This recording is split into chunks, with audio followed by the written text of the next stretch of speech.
Let's get it. What's going on, everybody? I'm your host, SchuZ Shoemaker. Welcome to the SchuZ Show. Joining me today is a very, very special guest. He's one of the top, most recognized and respected boxers and boxing coaches and managers in all boxing. That's Billy Nelson. Billy, I appreciate taking time to come on today. No, you're more than welcome. Absolutely. Well, Billy, I want to get into your story a little bit because, as I just alluded to, you are one of the most respected managers and coaches in all boxing. I want people to get to know you a little bit better and how you become the person that you are today. And so, if we head all the way back, I know you started off as a boxer growing up. So, take us to that journey. What got you into boxing to begin with? It was a friend of mine at school, who sadly passed away many years ago. He was a British schoolboys champion, and he suggested that I come to gym with him, and well, I loved it. Took to boxing like Dr. Botter. When you were younger, in the back of your mind, was being a coach and being a manager ever in your mind, or was it always just from the get-go kind of saying, I want to be a boxer and see where that takes me? I was just a boxer, honestly. But I was very fortunate that when I was about 15 and a half to 16, I met up with a coach called Peter Harrison, who was Scott Harrison's father. And he just took my boxing knowledge to a different level.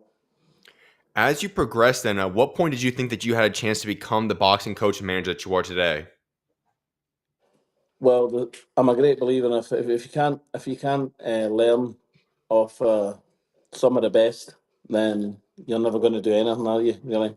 Right. As you were going through this process, I know that I read a little bit about you in that you're kind of balancing two jobs as a residential care worker as well as a coaching apprentice under who you just talked about, Peter Harrison, for a little bit. Walk us through that time span in life for 14 years balancing those two aspects. What was that point in life like? It was actually 23 years. Okay. So I've only stopped working in residential social work 2 years this coming August. Okay. Because to be perfectly honest, boxing didn't pay the bills, Right. and that did. Although I was basically full time boxing coach and full time residential social worker because I worked night shift. You know what's unique about that is so many people would obviously say, okay, I might just go look to pay the bills and give up on my dream. You chose all this time to stick with your dream, continue to want to pursue boxing. What led you, what kind of gave you the motivation to say, I want to continue to pursue the sport? I've got boxing's. I don't see it as a job. It's my passion. It's Okay. the first thing I think in the morning, the last thing I think of at night. As you were going through that time span where things were obviously difficult, you're trying balancing two jobs. How did you manage that? How did you manage to do two things at once at such a high level? With great difficulty, trying to keep your eyes open half the time. But if you've got a passion for something, the way I have for boxing, then you'll manage it. And it, great help with a rockier wife. My wife's been fantastic the last 20 years, 21 years. So I've got a lot to thank her for. How important would you say it is for somebody that if you're going to pursue your dream the way that you have, to have somebody like a wife, to have somebody that you can rely upon to help get you through those times? Imperative. It's totally imperative. If you've not got the backing of your family, I do it all for my family. I do everything for my family, and we're in a very privileged position now, and it's time to give back. As I was doing when the residential social work, you know, it's not for Billy Nelson's benefit. It's for the young people's benefit, and trying to enhance them to become better people. And that's something that you can see. And I wanted to ask you about this because I feel like when we look at you as a boxing coach, as a manager, you have such a tight relationship with your fighters. And I'm not saying it's not any other trainer doesn't have that, but I feel like you have a truly unique bond with each and every single one of your fighters that you hang out around. And I feel like that's the way you live your life. That you always want to invest in people. Walk us through that. Was that something that you just were brought up with? Is that something that you developed over time, or what kind of gave you that passion? Well, I'm a great believer in to build a relationship. There's got to be trust Right. and honesty. You know, if something's not right, I'll be the first person to tell the individual that's not right, and how we're going to change this for the better, and get their opinion and input on everything. I mean, that's a trait that so many people in society have kind of lost. That so many people don't want to be held accountable. So many people don't want to just be told their truth. When you talk about that, I know that's what I've read about you. You're such an upfront, truthful, straightforward type of person. When you talk about that, have you noticed that there's some people that do not want that? Oh, 1,000,000%. The vast majority, because in today's modern society, people's egos are through the roof. And I Right. think a lot of that's down to social media. Agree. As you've kind of learned that, okay, this is what you want to stick by, that the best way of going around this is to make sure to keep it 100 with people, keep it truthful. How have you learned, and how beneficial is it for somebody that's to have someone like you in their corner to say, you know what, I'm going to keep it 100% real with you? How critical is that for a fighter or any person in life? Well, I've never had a complaint from a boxer yet regarding Okay. uh, the way I train them. Uh, we've been a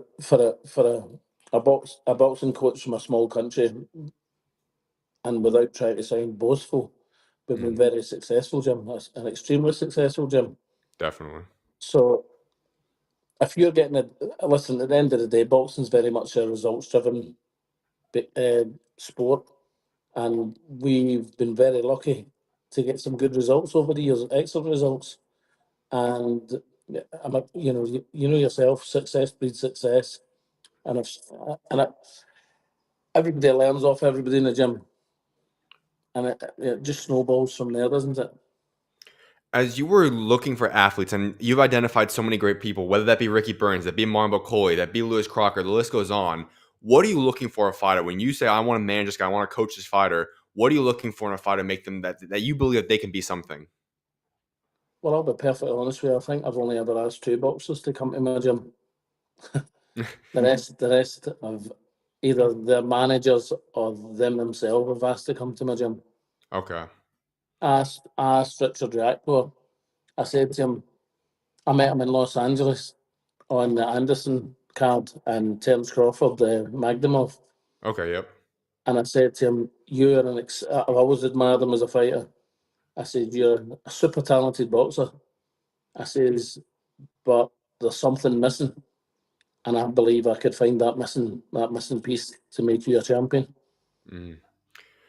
I want to get into him because Richard Riapor, I think he's a guy that when you look at his ability to fight, he's obviously moved to the heavyweight division now. And I feel like the way we saw him just a couple of weeks ago, he looked really good. I feel like he was the type of guy that, okay, his body transitioned quite well to heavyweight division. Would you say the same thing? Like, do you believe that heavyweight's the division that's meant for him? Um, it's a big jump from 14-4 up to 17, Right. 17 plus. Uh, Ideally, if I'm being perfectly honest, I'd love to see him fight for the Bridgerweight World title Okay. and then possibly move up S- because there's some big units in the heavyweight division. He is a big boy, Yeah. but I'd like to see him have a bit more time to fill into that weight. But he's 35 as well, so you've got to think, well, it might be now or never. So you think that what we could possibly see him doing for the next year or so is pursuing the Bridgerweight world title first before moving up fully to heavyweight?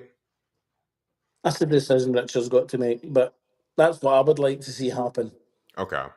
And would there be any fights outlined, obviously, at the Bridgerweight division? Like you said, there are some fights to make there. Is there someone that you're identifying that you'd like to go fight now or in the near future for him?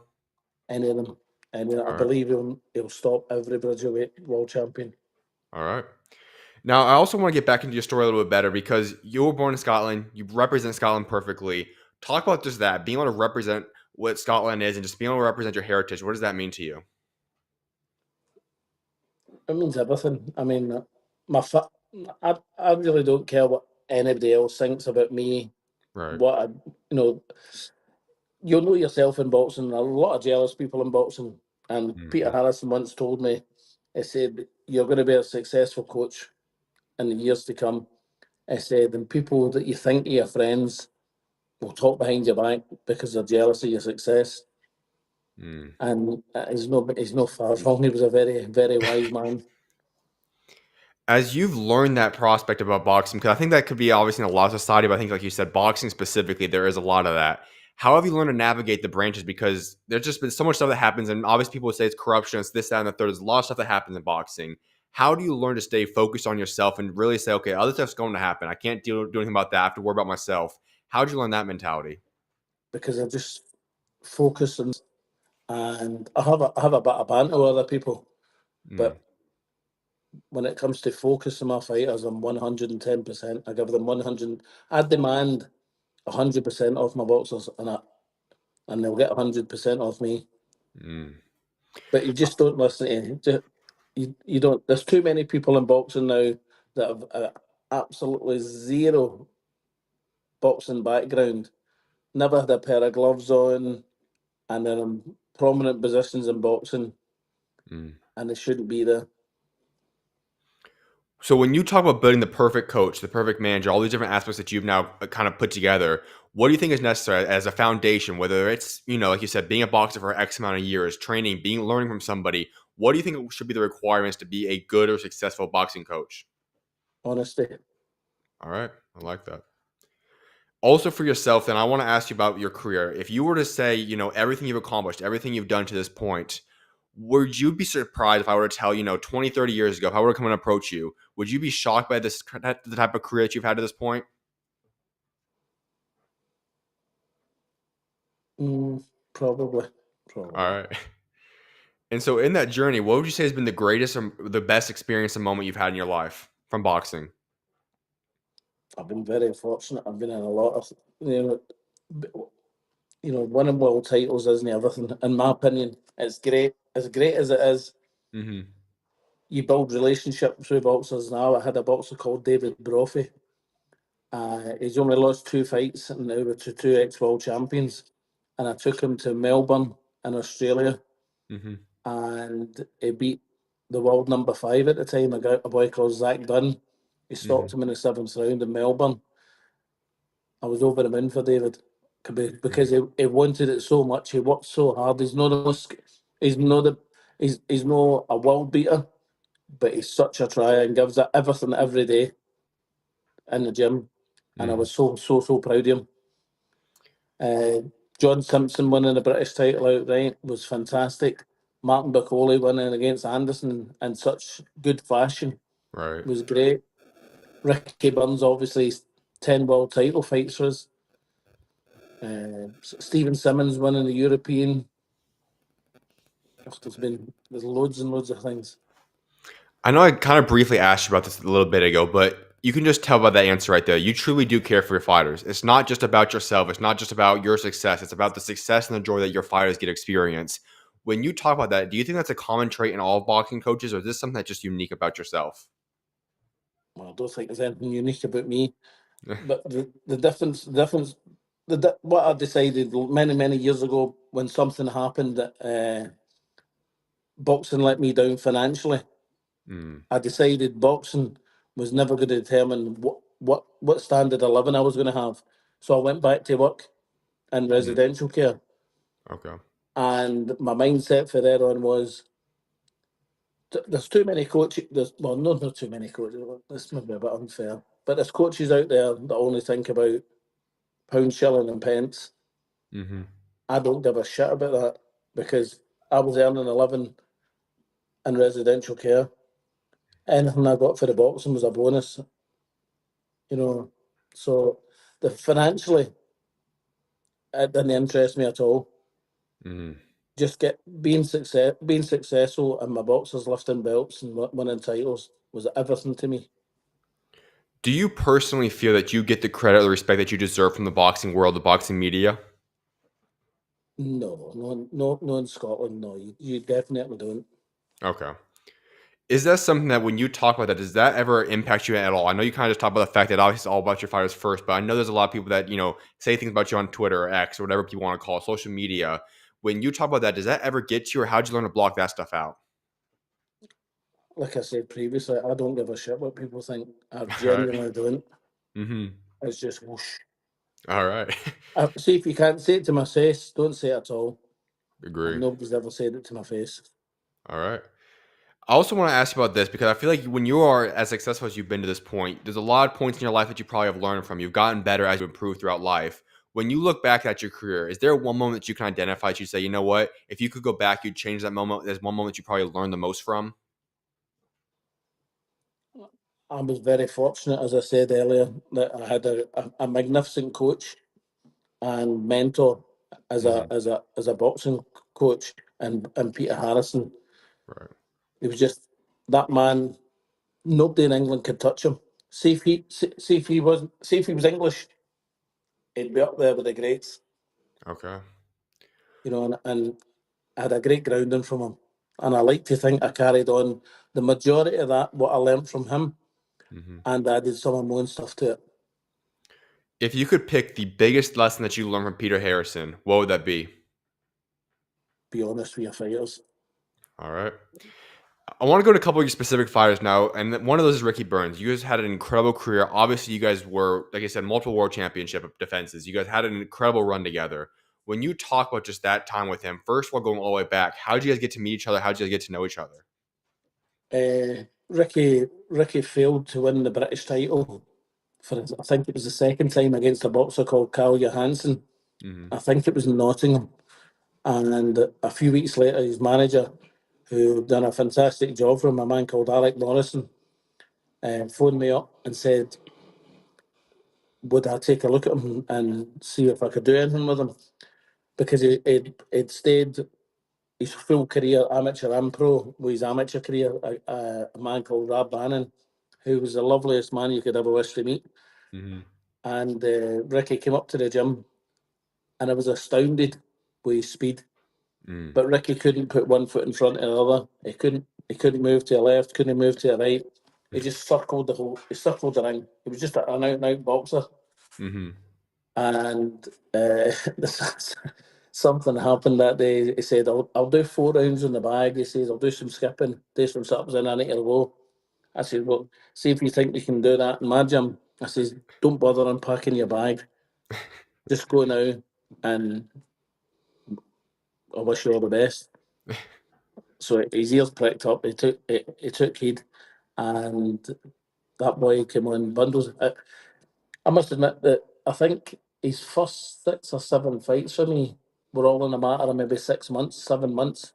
So what he was learning in the gym, he was translating to the ring, and then he started stopping people, and his confidence grew.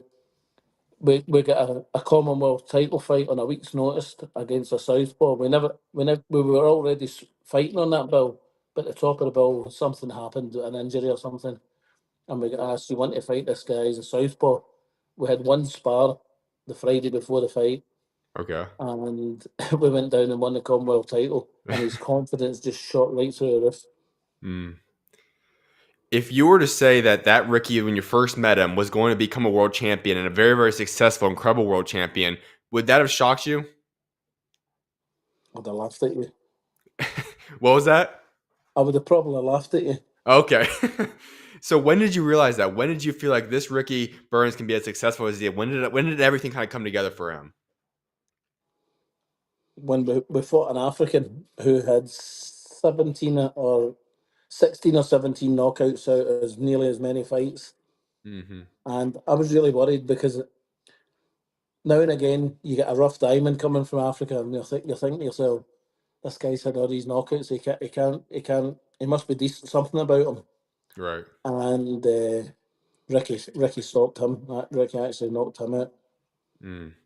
I also want to get a couple of the other fighters, one of which is Lewis Crocker. Obviously, we know there's going to be a big rematch coming up, but you guys and how you guys got to know each other? How did that start? Again, his manager asked me would I take a look at him, and you couldn't like Lewis Crocker. He's a brilliant guy. Hmm. He came over, initially stayed in my house, and now he's staying in one of my other boxers' properties, his father's property, sorry. He's loving life in Scotland. Loving life. It was, if we're perfectly honest, it was a substandard performance by Lewis in his last fight, Hmm. and I'm expecting a vast improvement in the next one. I was going to ask you about that because obviously the rematch is going to happen down the road pretty soon, I have to imagine. Is there any development on that rematch? Is that something we're going to see in the next couple of months? Can we get an announcement sometime soon? Or where do we stand on possibly getting that rematch? Uh, I know the date for the fight. I know the date for the fight, and it will get announced, I would imagine, in the next 3, 4 weeks, maybe. Okay. So we're going to get it pretty soon then, probably within the next quarter of the year, we're probably going to see the fight then? In the next quarter, roughly. Okay, perfect. And as you just said, obviously that fight was controversial. Obviously, it had the fight where Lewis Crocker deserved to win it because of what happened with Patty Donovan getting tossed out and all that stuff. But as you said, obviously there's a much better, more improved Lewis Crocker that you just talked about. How much better can Lewis Crocker be in the rematch? Well, he needs to be 100% better. Okay. And he Is knows that what? that. He knows that. But you say controversy. Boxing's got rules, and rules need to be adhered to. Yep. And Paddy's never put his hand up and said, "Listen, I fell too many times there," which he Hmm. did. Headbutted 10 times, elbow, which was disgusting. That was Right. a horrendous foul. Never even get penalised for that. And then the punches after the bell. That's some people might call it controversy. I call it breaking the rules very, very Agreed. badly. And especially after you've been warned twice for headbutting. So he got what he deserved. And I can't for the life of me understand why or how he's been moved from number 6 after being disqualified up to number 3 in the rankings. Yeah. I can't think of another. Can you think of anybody? You've been in boxing a long time. Can you think of anybody that's lost a fight and moved up the rankings? No, I mean, no. The only thing I can think of right now is Pacquiao just got thrown in there for whatever reason that was, but that's obviously a little bit No, no. different. But That's because he's won multiple world titles right, yeah. But no, definitely previously. in the situation you said, I mean, I can't think of anything off the top of my head. Definitely not. No, never, never. I've been in boxing Yeah. a lot of years, and I can't ever remember. And it was predicted. Somebody had a crystal ball and predicted it was going to happen. Yeah. So when you look at this next fight and you think about how good Lewis Crocker can be, obviously we know the winner of that has a chance at fighting for a world title after that. Is that the plan? Is that if Lewis Crocker comes out victorious and that whenever that fight rematch happens, that you guys can go for a world title, or is another fight or two before that happens? This next fight could be for the world title potentially. All Right. depends what Boots Ennis does. If he moves up to 154, I think they'll fight for the vacant title. Mm-hmm. If Lewis wins the rematch, would he stay at 147? I don't know. And maybe move up to 154. Okay. So we could possibly see Lewis move up to 154 eventually then? Or without a doubt. Okay. And the other guy I want to get into is Marlon Bakoli, and that's obviously a unique relationship as well. And I want to go back to how you guys got to know each other. So how did that story happen? How did that relationship start? Martin came up to my gym to spar Stephen Simmons. And the first day that he came, the first round, he spars Simmons. Simmons came back in the corner end of the first round and says, "He's different gravy. He's the best I've ever sparred with." The two of us were pissing myself. To be fair, Martin was too big, way too Mhm. big for Stephen Simmons. Okay. And he stayed for a week. He had a great time. Never once did he call me Billy. It was always coach this, coach that. Mm. Very fussy heater because he's a vegetarian, uh, but such a lovely man. And I was very fortunate at the time. I owned a boxing sports shop, and he never had much equipment, and I gave him some stuff. And he went back home to England, and then I don't know what. I think his contract ran out, and he went back to Congo. And about 6 months later, I got a WhatsApp message. "Hi, coach. I was wondering if I could come back to your gym and get trained by you, and would you please manage me?" He says, "I thoroughly enjoyed my time in Scotland." Mhm. So I got onto the lawyers and we got these visas, and he came over to Scotland to start training with us, and he's been here ever since. I think it's 7.5 years maybe. Okay. He came here. He came here when I said we're not a penny in his pocket. I mean that. Wow. He's now got a few properties, nice cars, doing well for himself, and he deserves every single penny that he's earned because he works hard. You know, I've never been able to talk to him before, but from what I can go see just from different interviews he's done, the way he carries himself, he seems like he's such a down to earth, humble, really good person overall. You know him obviously much better than probably anybody else does. What is his character like? What is he like as a person? He's a helper of people. Mm. The things that man's done for people that the general public don't know. It's unbelievable, unbelievable. Is he probably the most down to earth, humble type of person that you've ever fought or been around? Martin was like, All right. I love that. And I also saw an interview that you did a little bit ago that people have been trying to steal Marlon Bakoli before. Can you elaborate on that a little bit?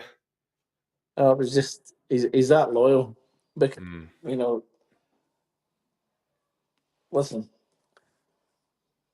me and my wife, when Martin first came to us, we were comfortable, but we weren't super wealthy or anything like that. Mm-hmm. And we gave him everything: house, food, flights to Congo, the lot. We done everything we could for him to make him happy and comfortable, Mm-hmm. because it must be soul destroying at times being in a country that you don't know too many people, Right. and you hear yourself and the people. So me and my wife were like mother and father figures to him. Okay. Anyway, he's oh, sorry, what was the question again? Sorry. Oh, you're good. I was just saying. So I know you talked about before a little bit ago in an interview that people were trying to steal Marlon Coley from Oh, you. Yeah. so this guy left him a voicemail message saying, "I'm part of such and such a team, and if you come and meet such and such a person, you'll get we'll say a big fight Mm. before the normal route that you could get there. And I know you've got a manager and a manager and a trainer." He says, "But just ignore that now," and blah blah blah. Mm-hmm. Just totally breaking the rules of the Yeah. British Boxing Board of Control, etc., etc. So Martin sent me the number, and I phoned the guy. I says, "By the way, just for your information." And straight away, the guy says to me, says, "Oh, I was going to phone you. I was going to phone you tomorrow." I says, Wow. "Well, I've saved you that." I says, your phone message is now in the hands of my lawyer and boxers' lawyers, Hmm. because he gave his name. He's implemented. What's the word? He's mentioned promoters' names, other trainers' names, other boxers' names. It was unbelievable. You couldn't write it. Wow. Is that the So first of anything like that's ever happened before for you? no, Wow. So what have been other stories? Has it been other fights, and which ones have it been that you've had situations similar to that? no, nothing like that. Okay, so that was like the first time of that type of extreme. Mm. But listen, boxing's full of dogs. Yeah. They've all people behind his ear. Then listen, once you've been in boxing as long as I know, I've told him exactly what happens in boxing, Mm-hmm. and he's no interest in anybody else. In fact, 3 weeks, 3 or 4 weeks before we fought Anderson, his contract was about he had about 2 months his contract to go, and Mm-hmm. he came up to my house and says, "Coach," he says, "I want to talk to you about the management." I went, "Oh, here we go. Somebody's been in his ear." I said, "I want to sign a 3-year contract." Very low. That's awesome. When you see the top of Marlon McCoy, I feel like that's not a common trait in a lot of people to have that much loyalty, and that's obviously you talk about why he probably has it. But when you just talk about that, how special is it being around a guy that's as humble and as loyal as Marlon McCoy is? Well, his loyalty is impeccable, isn't it? It really is. I mean, he could have went anywhere to anybody, Right. but he appreciates what me and my wife have done for him, and people round about where he stays. They love him in the village because he's a nice big guy. He's got 2 lovely children. Everybody in the village loves him Mm, because he's a local hero, and he's a local hero. right. I mean, they've put out sheets with "Well done, champ," when he's won minor titles, let alone if he was to have a fight for a world title. Hmm. No, he's seen as a wee kind of sporting hero in our village. I want to get into the past recent fights for him and as well as his future. The first one is obviously we saw him fight in February against Joseph Parker, and that was obviously a chaotic experience when Dubois obviously decides not to fight Joseph Parker, gets sick and all that, and then obviously McCoy fills in. That had to be a chaotic, what was it, 48, maybe 3 days time span. What all happened in that process, and how did the guys come to the conclusion of saying, you know what, we're going to fly all the way to Saudi Arabia and take on Joseph Parker? Well, I was sitting in the seat I'm in now at 20 to 7 at night on the Thursday night, and I got a phone call: "Would Martin accept a fight with Joseph Parker?" As his manager, I've got to inform him of this. Hmm. And I said to him, "Do you want to fight Joseph Parker on Saturday?" And he started laughing. And then I told him what they were offering, with a guarantee of still this fight against Effie Jagba in May. and Mm-hmm. he said, "Let's go for it." All right. And then it was just chaos for the next 18 hours to get flights, visas, packed airport flights. Oh, and we only got there about 3, 4. Well, I never got there at 5 in the morning the day of the fight. If you were to go back in time, is that still the decision you'd make? Would you guys still want to go back and do that fight again? If we had more time or the same time If span. it was the same situation, exactly how it all went, would you do it again? Well, the thing is, Martin's a family man, right? Right. Martin's got a young family. He's secured his family's future for the rest of their life. Would you Mm-hmm. do it for your family? Agree. Yeah, that was my point for that one. Yep. Would you do it for your family? Absolutely. Because I know I'd do it for my family. Mm-hmm. But I never encouraged them to take it or not. All It right. was as a decision Martin Bacoli makes. He's the one that goes in the ring. Right. And then you guys obviously turn around. You guys still decide to do the FA Jogba fight. What led to that decision to say, you know what, we're still going to keep that fight on. We're going to go fight then on the Canelo undercard? Well, that was a guarantee His Excellency Turkey Al Sheikh gave us if we took Okay. the Parker fight, because we were due to fight Effie the day before in New York, and they put it back to the day after. Mm-hmm. Now, I want to get into that fight a little bit because I feel like the big headline from that storyline was obviously he weighed in at around 300 pounds. Obviously, people were expecting it to be a little bit lower. For you, obviously, being his coach, being his manager, were you shocked at all by that weight? Did you expect it to be a little bit lower, or what were your thoughts on the weight? He was 14 pound lower 10 days before the fight, Okay. and he put on weight over in Saudi Arabia, even though he was training. I don't know. It's Okay. mad. This was disappointing.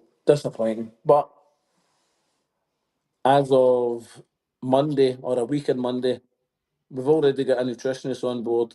He's back home for Congo tomorrow. Okay. We've got a nutritionist on board, and we've got an American strength and conditioning coach coming over. When as soon as I make the phone call, say like we're starting camp this day, will you be here a couple of days beforehand? He'll fly straight over for the duration of the camp. What if you were to pick the dream weight for him? Like you believe his strongest, the best version of Marlon Coley, what would his weight be? 272. Okay. And is that something we could see? Because I know obviously people are looking at it. Is the rematch with FA Jogba on the table? Is that something you guys want to pursue, or what do you guys want to look for Marlon Coley next? There's a few things in the pipeline. I Okay. can't really get into it now. All right. I would say FA Jaguars potentially the third choice now. All right. If I were to ask you, let's look at the next 12 to 18 months for Marlon Coley, and you were to predict where you think Marlon Coley has a chance of being, 1 year, a year and a half from now, where do you think Marlon Coley will be at that point in time?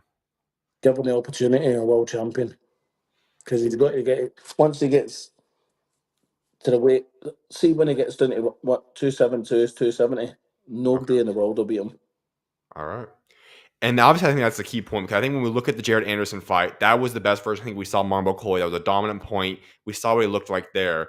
If you think he's going to be at, like you said, 270, 272 type of pounds right there, you say he could possibly be the best fighter in the world. What gives you that confidence? Because I've seen what he's done to the top contenders. Right. Absolutely. Well, Billy, I've got one final question for you. That's the question I was like wrapping up every interview with, is talking about your legacy. Obviously, you've had a great career to this point. I'm sure you still got a lot more years in the tank for yourself. But when that day does come, you step away from boxing.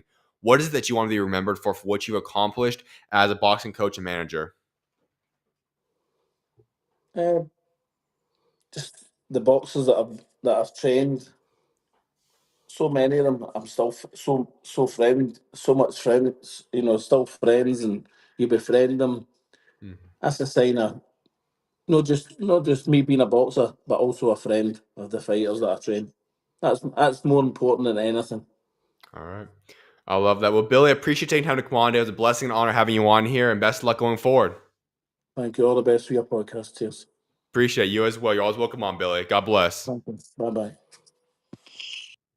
I appreciate everyone for tuning into the interview. I'll get that clipped up and edited out very shortly so you guys can go check out that interview separately. I'm going to go on a short break and I'll continue the rest of the show after that. See you guys in a few minutes.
What's going on, everybody? Welcome back to the SchuZ Show. We got some boxing topics to get into at this point of the show now. I got 3 things I'm going to address, one of which, Teofimo Lopez and his next game plan, what he wants to do.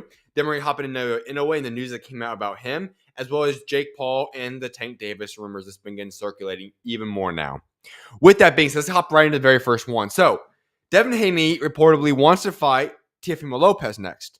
But as I've been discussing multiple times, Teofimo Lopez has his eyes set on Jaron Ennis, therefore making things a little bit tricky. Now, if we recall a little bit ago, there was a game plan in place where we were going to have essentially this 4-man race between Ennis, Teofimo Lopez, Ryan Garcia, and Devin Haney. Now, that plans are now botched due to the fact that obviously Ryan Garcia lost in this fight. But I do question what's going to be next for these guys. And if we're going to go down this game plan right now, I know Teofimo Lopez has said he wants Jaron Ennis. He also has rumored that he possibly even wants to go fight Bud Crawford. I've given my thoughts on that. I think that's a disgrace for him to want to go want Bud Crawford. But is it best for Teofimo Lopez to go fight Jaron Ennis right out of the gate? I do not think drastic of a difference between Jaron Ennis and Teofimo Lopez as people think it is. I know there's a lot of people out there that think Jaron Ennis would just annihilate Teofimo Lopez. Is that probably the favorite in that fight? Sure. But don't rule Teofimo Lopez out of a fight with Jaron Ennis. That's not out of the question. Teofimo Lopez certainly does have a pathway to defeating Jaron Ennis if they were to fight. There's no question about that. But it doesn't make sense for him to jump from 140 to 147 and go fight the king of 147 right now. I don't think so. Now, I'm not opposed to that at all. It's a mega fight, and if they can get that deal done, I'm all for it. I have nothing wrong against him wanting Jaron Ennis. That fight does make a lot of sense for him. But if Devin Haney is, in fact, on the table, that's the fight that I think he should go pursue. Devin Haney clearly wants to fight Teofimo Lopez, and on the other side of that, Teofimo Lopez would be interested, I have to imagine, in fighting Haney. And here's why I propose that option. I think you're talking about 2 guys that are both rumored to be, or not, are kind of believed to be in that range of, let's say, that maybe 9 to 13, 14-ish range on the pound-for-pound list. Both guys are obviously very, very good fighters. And if they were to fight, both guys would be fighting at 147, therefore giving themselves a chance to go fight at that weight class. And you would be fighting against 2 of the top pound-for-pound type of guys. The winner would obviously solidify themselves as being in that top 10 pound-for-pound list. And at that point, you'd also have the confidence, you'd have the exposure, you'd have the build-up, per se, to go force that fight with Jaron Ennis. Because remember, for Ennis, unless he decides to move to 154, if he's staying at 147, he's mandatory to go fight another opponent. He won't be able to go do those fights against Teofimo Lopez unless he relinquishes the belt. I don't think he's going to be doing that. Therefore, Devin Haney, Teofimo Lopez would be a great fight to have happen. I know some people might not be entertained by that fight, but if Devin Haney brings his best self out and Lopez fights the way he fought on the Times Square card, you're going to have a mega fight. And here's the thing about Teo. Almost every single time Teo fights to the level of his opposition. When he fights against guys that are subpar or maybe quote-unquote tune-up fights, he does not look as good. He tends to fight to the level of his opponent. Now, if he fights the version of Devin Haney that we saw on the Times Square card, who knows what's going to happen? That could be an ugly fight. But I believe that Devin Haney is going to look a little bit better than he fought on the Times Square card. Devin Haney was outside of the ring for a little bit over a year at that point. And at the same time, Devin Haney also took a massive beating and had obviously a lot of fear, I believe, of being hit when he stepped back in that ring. He should be able to shake that all off now. And I think we're going to see a much more improved Devin Haney in his second fight out. Therefore, you're going to get a great fight between Devin Haney and Teofimo Lopez. And that, preferably for me, is the route that those guys go. And the winner of that fight would then be destined to go fight Jaron Ennis. I think that would be the fight to have happen. And if we're going to look at the facts right now, Devin Haney, Teofimo Lopez would be a neck-and-neck fight. Probably 50-50 is probably the right way to describe that fight. I would probably favor Teofimo Lopez in that fight. However, it's a very, very 50-50 fight. And then the winner goes for the 2 belts to go fight Jaron Ennis. And that would be a mega fight to probably start off 2026. Because if both guys, I'd probably say 2026. Maybe you could get it in by December of 2025. But I think early 2026, you get that mega fight. And that would be a huge blockbuster fight. So if I were to outline this plans for these guys, I'd say Devin Haney, Teofimo Lopez fight next. Ennis takes care of his mandatory. He's going to easily defeat him. And then at that point in time, the winners of those fights will go unify together and go make a big fight at the end of 2025, early 2026.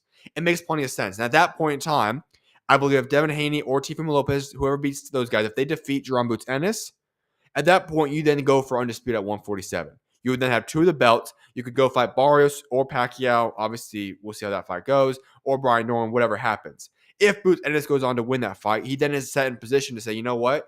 I can either go for undisputed at 147, or this is now my time to move to 154. I've made my mark at 147, move to 154, and possibly go fight, obviously you go fight Bud Crawford if he still wants to fight at 154. I don't know if that's going to be the case, but obviously you have that. The big fight I think everybody wants to see, Virgil Ortiz, so on and so forth. So I think that's the outline for both those guys. I think that would make plenty of sense because all those fights would be massive. And honestly, the winner that comes out of that gauntlet, you're talking about solidifying themselves in the top 10 pound for pound list and probably working themselves up to maybe the 6 to 8 range probably as well. So we'll see what ends up unfolding there. But that's what I'd like to see have happen for Teofimo Lopez, Devin Haney, and Boots Ennis moving forward. Naoya Inoue tells the ring that he could retire from boxing as soon as 2027. Listen, right at the gate when you hear that number, that would probably be shocking to a lot of people. 2027, for most boxers, that's only going to be maybe 1 or 2 or 3 more fights. But we're talking about the monster now. Let's not forget who the monster is. The monster is the man that likes to fight 3 to 4 times a year. And do I think he's going to retire in 2027? I don't know. That's just a rumor that came out the other day. But would it shock me? Not necessarily. Because there's a lot of things that he could accomplish in that time span. Let's look at the facts right now. This year, in and of itself, he already had his Ramon Cardenas fight. He already had his fight. I forget his name. My apologies on that one. South Korea. My apologies. The Korean that he fought to replace Sam Goodman out in January. All right, so those fights already happened. What we're looking on the table right now is he's going to fight MJ in September. Then he's going to go fight most likely Nick Ball in December. And then early 2026, you're going to go fight Junior Nakatani.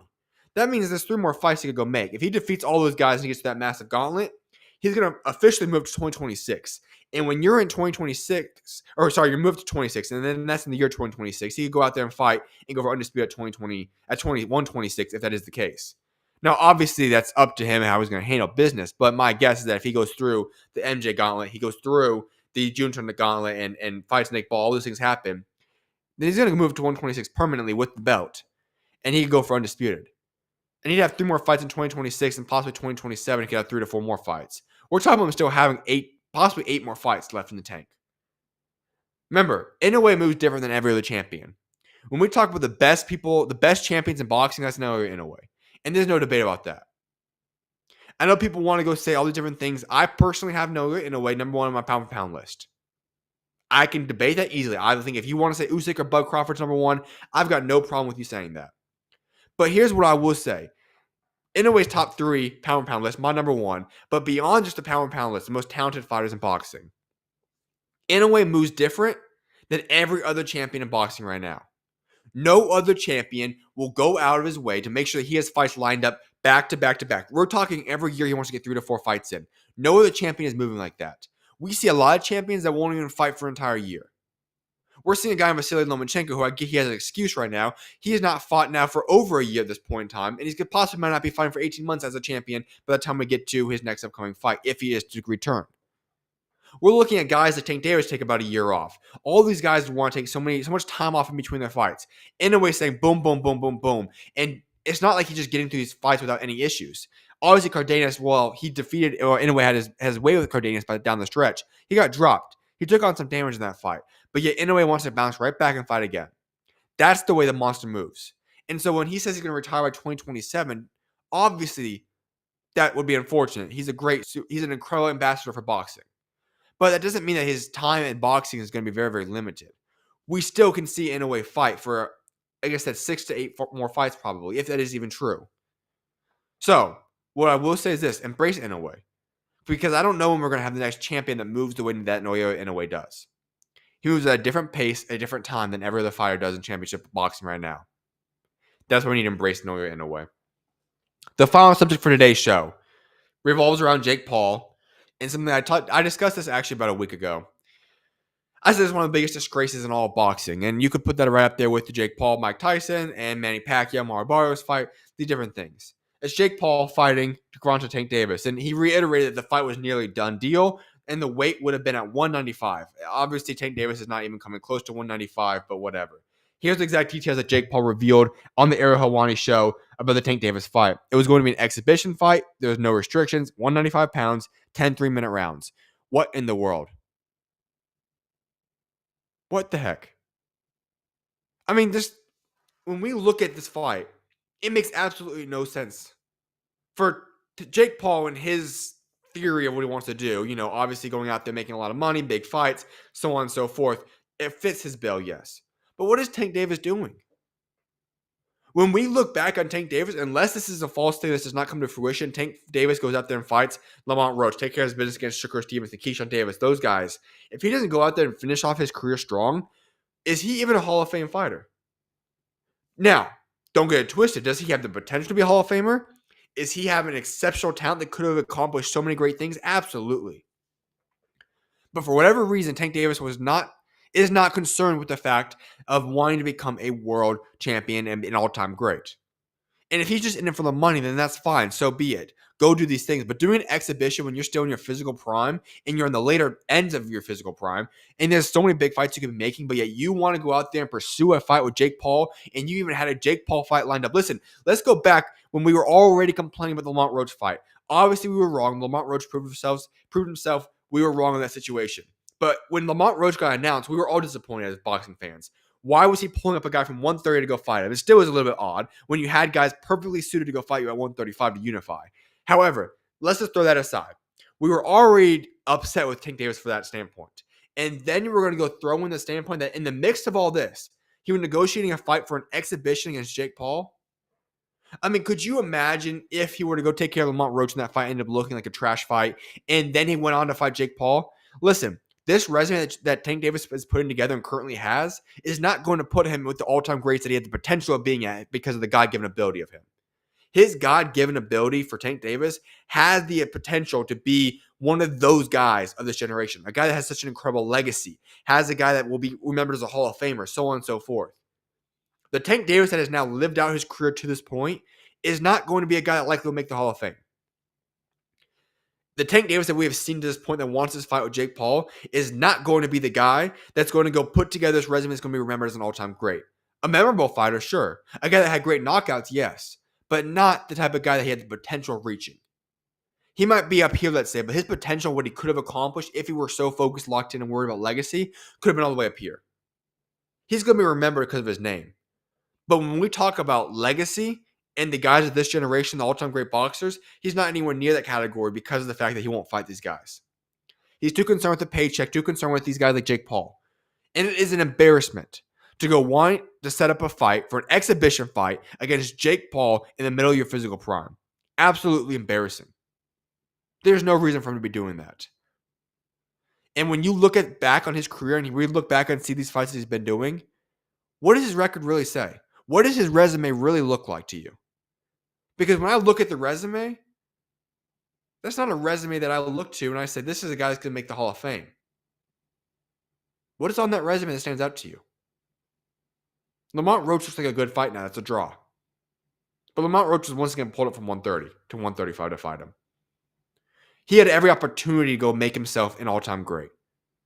You have the likes of Shakur Stevenson. You getting a Shakur Stevenson win would have done massive things for his career. Keyshawn Davis, let's settle for that. Lomachenko wanted the fight when he actually was ready not to retire. All those would have been great fights. But no. At 140, you could have done something else. The weight clauses, all these different components just add up to make this career quite suspicious, if you ask me about Tank Davis. There's no reason that all should have happened. So, Jake Paul says this fight could be on. I hope to God it's not on. I hope we do not see Jake Paul versus Tank Davis in an exhibition fight this year. I hope we get to see Tank Davis live out the fruition of how great his God-given ability is. I hope we get to see Tank Davis go fight Shakur Stevenson. Go fight a Keyshawn Davis. Go make your mark and go fight big-time guys. Unify. Do something with your career that means something for boxing. He has the potential. And that's what drives me crazy. Tank Davis has all the God-given ability to become an all-time great in this sport. To become a Hall of Famer. He could become so much better than what he is. But his lack thereof desire to become an all-time great, to become a Hall of Famer, to reach the magnitude of what his God-given potential is dwindled his entire career to this point now. And so it's up to him how he's going to finish out. But what I will say is if Jake Paul's on your list for what you want to accomplish, your career is just not going to be respected very well. And that's just a fact. That's what I've got for you guys on today's SchuZ Show. I appreciate each and every single one of you guys for tuning in. I'll be back tomorrow. I'm not sure about the time yet. It could probably be around the same time, potentially depending on an interview. I have one interview set for 1 p.m. Mountain Standard Time. I'll announce that tomorrow. But I'll see you guys tomorrow. I hope you guys have a great rest of you guys Tuesday. Hope you guys have a great day as well. Appreciate you guys all for tuning in again. And I'll see you guys tomorrow. SchuZ down. God bless you guys.